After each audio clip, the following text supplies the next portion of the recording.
Here we have our engine, gearbox and final drive out of the T4. Now this engine's done about 150,000 miles and that might seem rather a lot, but actually for a diesel engine of this size it's kind of sort of midway through its life. So what I'm going to do is I'm going to do a decent service on it. I'm going to change the cam followers because they were a little bit noisy, and I'm going to change the heater plugs because we want the car to start well when it's cold.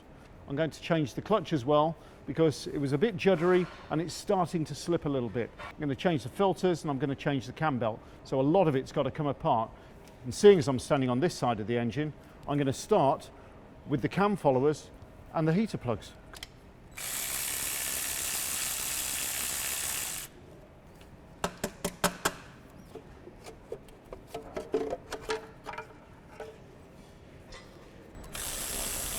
The cam followers are situated underneath the camshaft, and the camshaft is this shaft that runs along the top of the engine here. It's driven by the cam belt, which is on the end here.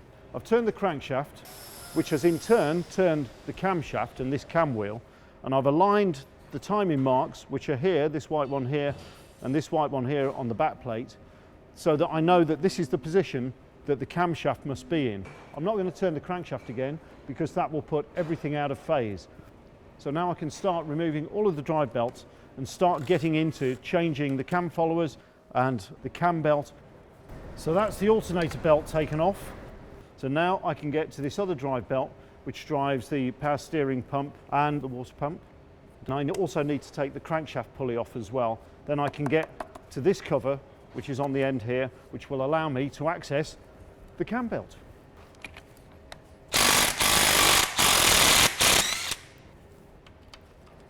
Now this is the belt tensioner. You can see it's on an eccentric here. I've just loosened it off, so that's going to allow me to easily slip this drive belt off. And off comes the crankshaft pulley. And there we can see the cam belt going all the way down here. Let's get the tensioner off. Right, we've got a few more bolts to take out. Here we have a cam belt. Out that comes. And here we have our cam belt tensioner. We're also going to change that as well. There's our jockey wheel. The water pump is situated behind here.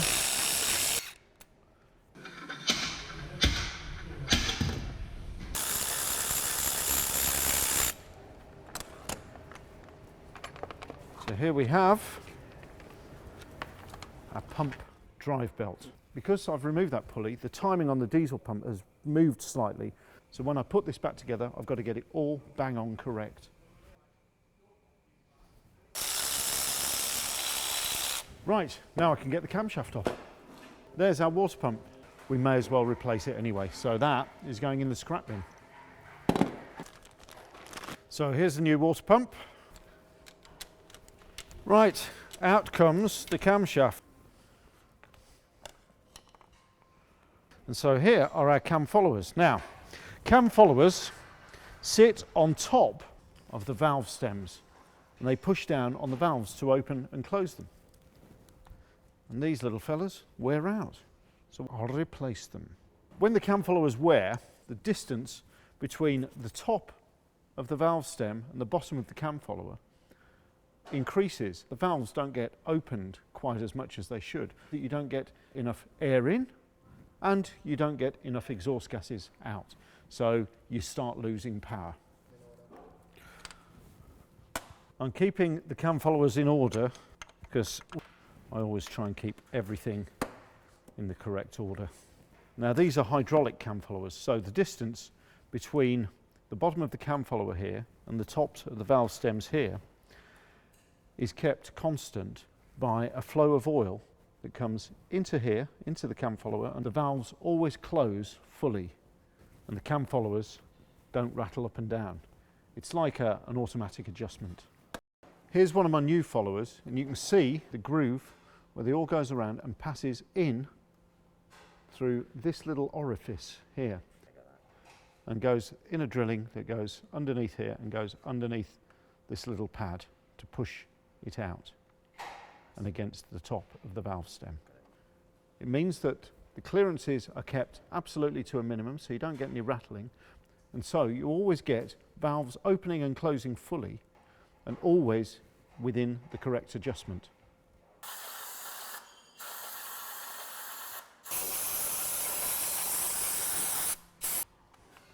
I'm just putting the new cam followers in.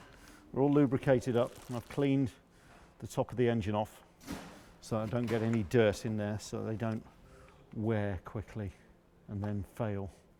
There we go. So that's the cam followers in. Now the camshaft can go back in place again. We're on our way back. Fresh seals.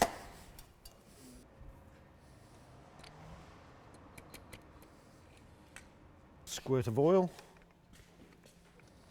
There's our camshaft all fitted. What I need to do is fit the pump drive wheel, make sure I've got the pump timing correct, fit the cam timing wheel onto the front, fit my new belt, fit the new water pump, and everything can go back together. After that, I need to do the heater plugs, and then I'll carry on and change the clutch. There's a long way to go, and then filters, and everything else. It's a big old job, really.